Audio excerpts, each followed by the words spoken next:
آزادی آخر کس چیز سے مانگی؟ ہم اس کو پاکستان میں آگے آنے نہیں دیں گے. تو ہماری کمپین بنیادی طور پہ جو فیملی یونٹ ہے اس کو اسٹرانگ کرنے کا. السلام علیکم ناظرین. 8 مارچ پوری دنیا میں خواتین کے عالمی دن کے طور پر منایا جاتا ہے. پاکستان میں بھی یہ دن شروع دن سے ہی خواتین کے حقوق کو اجاگر کرنے کے طور پر منایا جا رہا ہے. پچھلے 2-3 سالوں سے ناظرین ہم دیکھ رہے ہیں کہ یہ دن بہت ساری کنٹروورسیز کا شکار ہو رہا ہے اور اس سے کافی سارے کنفلکٹس جنریٹ ہو رہے ہیں.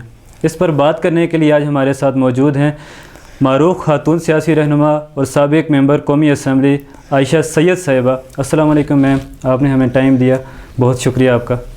میم آپ خود بھی ماشاءاللہ سے MNA رہ چکی ہیں اور اس کے ساتھ ساتھ ہم دیکھ رہے ہیں کہ آپ سالہ سال خواتین کے حقوق کو اجاگر کرنے کے لیے کام کر رہی ہیں. پچھلے 1 مہینے سے سوشل میڈیا کے ذریعے ہم دیکھ رہے ہیں کہ آپ کی جماعت نے بہت ساری ایسی کمپینز لانچ کی ہوئی ہیں. تو میم اس پہ بھی ہم بات کریں گے, مگر اس سب سے پہلے یہ جو عورت مارچ ہو رہا ہے اس میں ایک لفظ بولا جاتا ہے آزادی کا. آزادی آخر کس چیز سے مانگی جا رہی ہے؟ اس آزادی سے مطلب کیا ہے, اس سے مراد کیا ہے؟ کیونکہ ہم یہ بھی دیکھ رہے ہیں کہ سوسائٹی میں خواتین کو ماشاءاللہ سے اچھی خاصی آزادی حاصل ہے. ہر پاکستان کی خواتین ہر معاشرے میں اپنے آپ کو, ملک و قوم کا نام روشن بھی کر رہی ہیں. وہ کوئی بھی میدان ہو سکتا ہے, کھیل کے میدان آپ دیکھ لیں, آپ تعلیم کے میدان میں دیکھ لیں, یا کوئی بھی انٹرنیشنل پلیٹ فارم ہے, ہر جگہ پہ خواتین اپنے ملک و قوم کا نام روشن کر رہی ہیں. تو آخر یہ آزادی کس چیز سے مانگی جا رہی ہے, یا کیا یہ کوئی مختلف قسم کی آزادی ہے؟ بسم اللہ الرحمن الرحیم.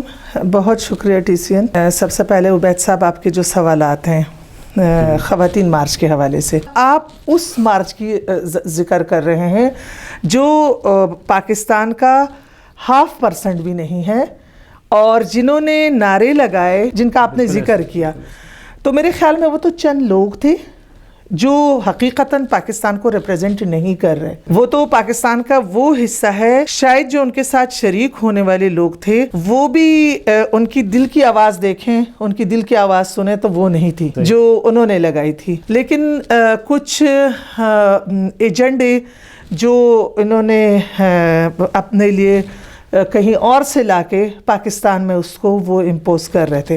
تو میرے خیال میں اس مارچ کی تو ہمیں بات ہی نہیں کرنا چاہیے. اس کی تو کوئی حقیقت بھی نہیں ہے, اس کی تو کوئی حیثیت بھی نہیں ہے.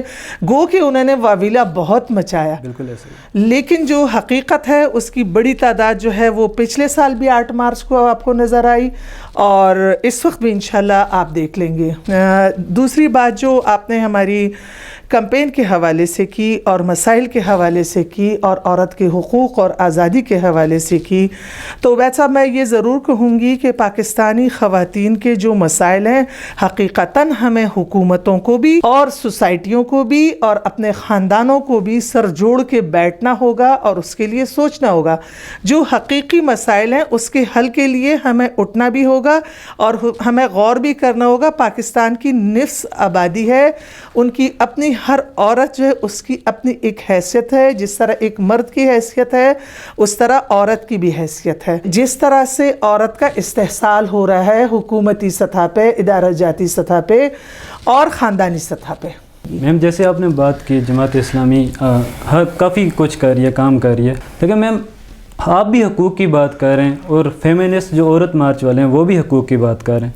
آخر پھر یہ تضاد کیوں ہے, کنفلکٹ کیوں ہے دونوں میں, کہ اگر دونوں مل کے ایک ساتھ کام کریں تو آئی تھنک یہ زیادہ بہتر نہیں ہو سکتا؟ دیکھیں ہم ساتھ ہی کام کریں گے جب تک, جیسے فیمنزم, پھر اس کے بعد ریڈیکل فیمنزم, مطلب ایک سے ایک چیز آتی ہے.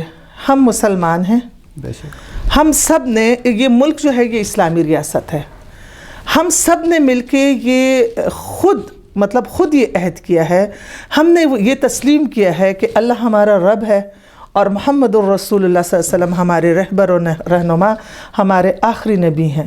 ٹھیک ہے, اب جب ہم نے یہ خود ہی فیصلہ کیا ہے, تو جیسے آپ ایک ادارے میں داخل ہوتے ہیں, آپ جب ایک ادارے میں داخل ہوتے ہیں خود ہی جا کے آپ ایڈمیشن لیتے ہیں. اب وہاں پہ ایک یونیفارم ہوتا ہے, وہاں پہ آپ کے ایک رولز ریگولیشن کچھ ہوتے ہیں اس ادارے کے, آپ اسے فالو کرتے ہیں نا. اسی طرح ہم برضا و رغبت ہم اسلام میں داخل ہوئے ہیں.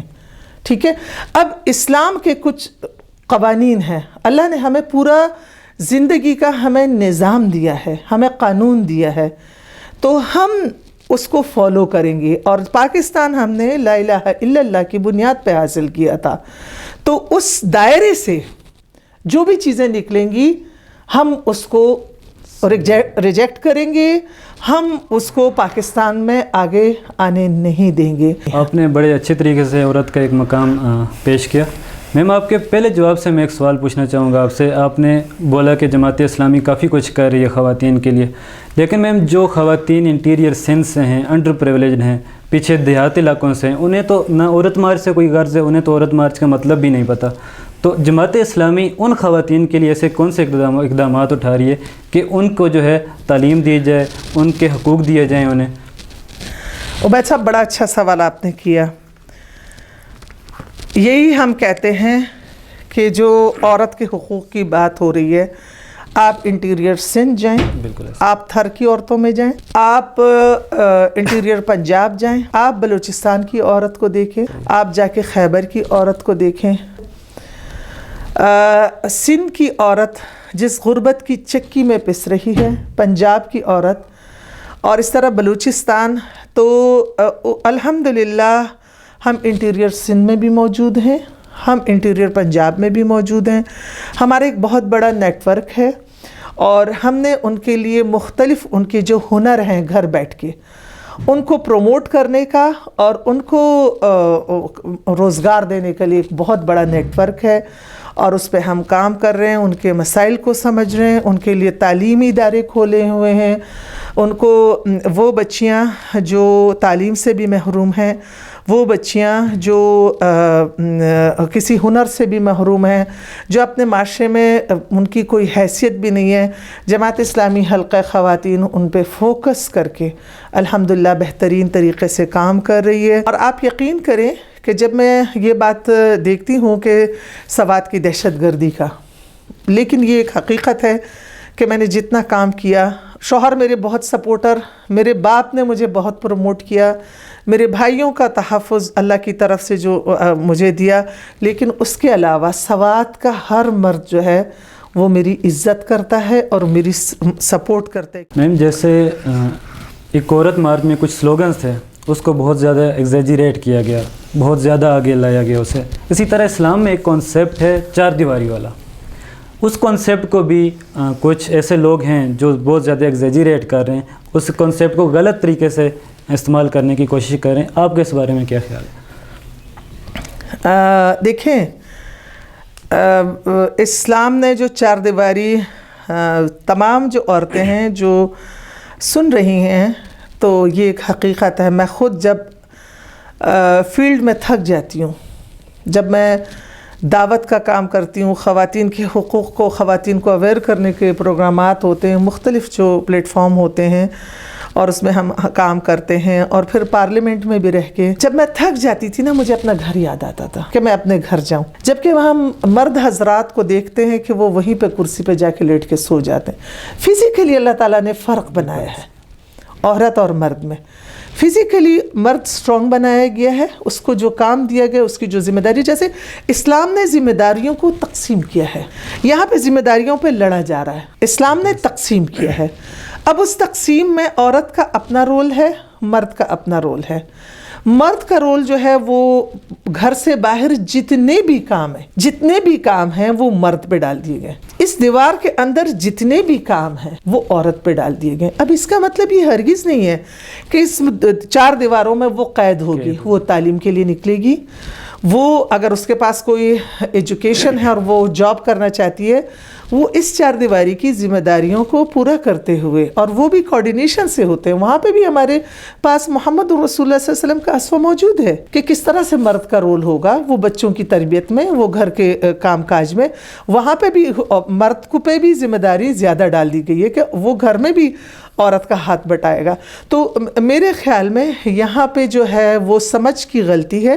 عورت جو ہے اس گھر کو پرسکون بنائے, یہاں پہ آنے والے جو ہیں سب سکون حاصل کریں, چاہے وہ مرد ہو چاہے وہ عورت. اس کانسیپٹ کو ایک غلط انٹرپریٹ کیا جاتا ہے, بالکل غلط آگے لایا جا رہا ہے. جی, اگر آپ کو آگے بھی ایک چانس ملتا ہے پارلیمنٹ میں جانے کا, تو کیا آپ عورت مارچ کے مطالبات کو لابینگ کا ارادہ رکھتی ہیں؟ آپ دیکھیں عبید صاحب, پارلیمنٹ میں ہوں یا نہ ہوں, جماعت اسلامی کا ہر رکن، ہر کارکن اس ویژن کے ساتھ، اس مشن کے ساتھ ہم پورے ملک میں اس لابنگ میں ہیں. ہم پورے ملک کی خواتین کو یہ بتانا چاہتے ہیں کہ خاتون جو ہے اس کا ایک حق ہے، وراثت میں حق ہے. تو ہم الحمدللہ ہمارا ہر کارکن اور آپ کے چینل کے توسط سے میں تمام بہنوں کو یہ پیغام دینا چاہوں گی کہ جماعت اسلامی وہ پلیٹ فارم ہے جو صرف ان کا ذہن پارلیمنٹ تک محدود نہیں ہے. جماعت اسلامی کی ہر کارکن پاکستان کے لیے رحمت ہے. میم بہرحال مسائل تو موجود ہیں سوسائٹی میں، لیکن اگر اس سب میں ایک مسجد کا، ایک یونیورسٹیز کا، تعلیمی اداروں کا اور ممبر و محراب کا آپ کے خیال میں کیا رول ہونا چاہیے اس میں کہ وہ خواتین کے جو حقوق ہیں انہیں ایک بہتر طرح سے ادا کیا جائے؟ جدا ہو دین سیاست سے تو رہ جاتی ہے چنگیزی. جب سے یونیورسٹی اور محراب یہ ایک دوسرے سے الگ ہوئے ہیں، سیاست اور دین کو الگ کیا گیا ہے، اس وقت سے مسائل شروع ہوئے ہیں. تو اس وقت جو ہے سب سے بڑی چیز اس ملک کی ضرورت ایک دیندار قیادت کی ہے، جو دیانتداری کے ساتھ وہ ملک کو آگے لے کے جائے. ان کے پاس افراد کی ٹیم ہو، ان کے پاس مطلب ایک اسٹرانگ ہوم ورک ہو اور ان کے پاس لوگ ہوں. تو سب سے بڑی چیز اس وقت جو ہے یونیورسٹی اور محراب کو الگ کرنے کی، سیاست اور دین کو الگ کرنے کی. اگر یہ دونوں ایک ہو جائیں آپ کے تمام مسائل حل ہو جائیں.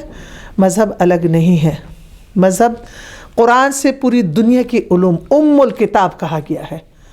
تو قرآن سے پوری دنیا کی علوم نکلے ہیں، تو اس کو ہم نے الگ کر دیا، اور جیسے ہی ہم نے الگ کیا تو ہمارے طبقاتی سسٹم شروع ہو گیا. میم آپ نے بڑی اچھی طرح بتایا کہ حکومت کو کیا کرنا چاہیے، جو وزیر ہیں انہیں کیا کرنا چاہیے، لیکن ایک عام سا سوال ہے کہ جو سوسائٹی ہے جس میں آپ ہیں، ہم ہیں، ہم سب ہیں، ایک سوسائٹی کو کیا کردار ادا کرنا چاہیے، کیا رول پلے کرنا چاہیے کہ جو خواتین ہریس ہو رہی ہیں، جو خواتین کے حقوق کو جو خواتین ظلم کا شکار ہیں اس سے بچا جا سکے؟ دیکھیے ہر ایک کا اپنا رول ہوتا ہے. گھر میں رہتے ہوئے اگر ہم کہیں کہ مرد کا رول خراب ہے، عورت کا اچھا ہے، عورت کا رول خراب ہے، مرد کا اچھا ہے، یہ غلط ہے. عورت کا اپنا رول ہے، مرد کا اپنا رول ہے، باپ کا اپنا کردار ہے، ماں کا اپنا کردار ہے، بیوی کا اپنا کردار ہے، شوہر کا اپنا کردار. اس میں سے جو بھی چیز کمزور ہوتی ہے بیسیکلی اس گھر کو کمزور کرتی ہے.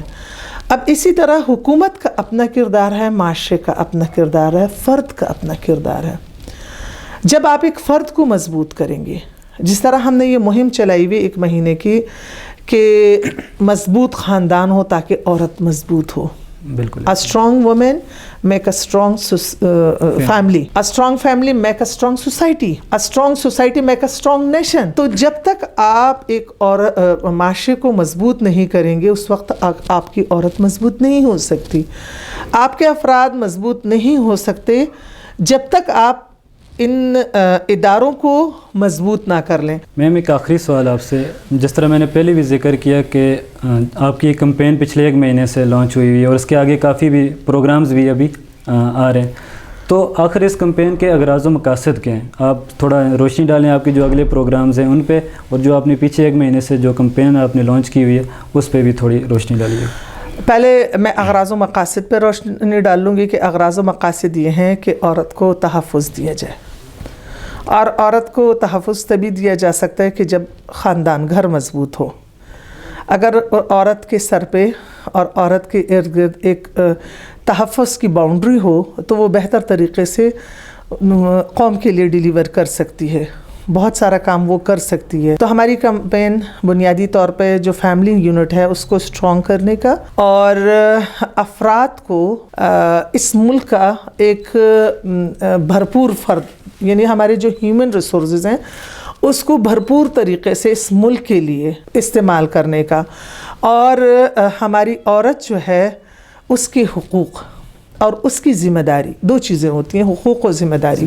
تو اس کو اسٹرانگ کرنے کے لیے جماعت اسلامی نے یہ کمپین چلائی ہے، اور اس کے لیے پھر ہم نے پورے ملک میں اور بیرون ممالک میں بھی ہم نے اس کے لیے سیمینارز، ٹیبل ٹاکس، انفرادی ملاقاتیں اور پینافلیکس، بینر کی مطلب اس کی تشہیر، ٹھیک ہے، اس خاتون کو کس طرح سے مضبوط کیا جائے، کس طرح سے اس کو تحفظ دیا جائے, کس طرح سے اس کو حقوق دیے جائیں, اور کس طرح سے وہ عورت ایک محفوظ اور مضبوط عورت ہو کے ایک مضبوط خاندان اور ایک مضبوط معاشرہ اور ایک مضبوط قوم بنا سکے. بہت شکریہ عائشہ سید صاحبہ آپ کا. آپ نے بہت اچھے انداز میں اسلام کو بھی ایکسپلین کیا, سوسائٹی کو بھی ایکسپلین کیا, فیملی کو بھی ایکسپلین کیا. امید ہے ہمارے آڈینس جو ہے اس سے استفادہ حاصل کریں گے. اگین تھینک یو سو مچ. بہت شکریہ جی.